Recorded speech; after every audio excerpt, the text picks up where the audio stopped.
सोलापुरातील पूर्णा नाका समोरील उड्डाणपुलावर ट्रक आणि मोटरसायकल यांच्यात बुधवार दिनांक 13 मे रोजी सायंकाळी 5च्या सुमारास अपघात झाला। या अपघातात 34 वर्षीय तरुणाचा मृत्यू झाला। महारुद्र रामा तानवडे वय 34, राहणार सावरगाव, तालुका तुळजापूर, जिल्हा धाराशिव असे मृत तरुणाचे नाव आहे। या घटनेमुळे परिसरात हळहळ व्यक्त होत आहे। मिळालेल्या माहितीनुसार महारुद्र तानवडे हे मिस्त्री काम करून कुटुंबाचा उदरनिर्वाह करत होते। काही कामानिमित्त सोलापुरात आपल्या बहिणीकडे आले होते। बहिणीची भेट घेतल्यानंतर ते मित्राला भेटण्यासाठी मोटरसायकलवरून निघाले। दरम्यान पूर्णा नाका समोरील उड्डाणपुलावर त्यांचा अपघात झाला।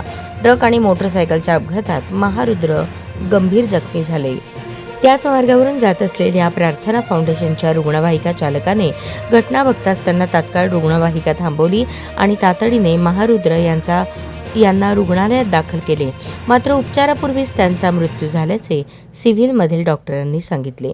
या प्रकरणाची नोंद सिव्हिल पोलिसात झाली असून पोलीस अधिक तपास करत आहेत।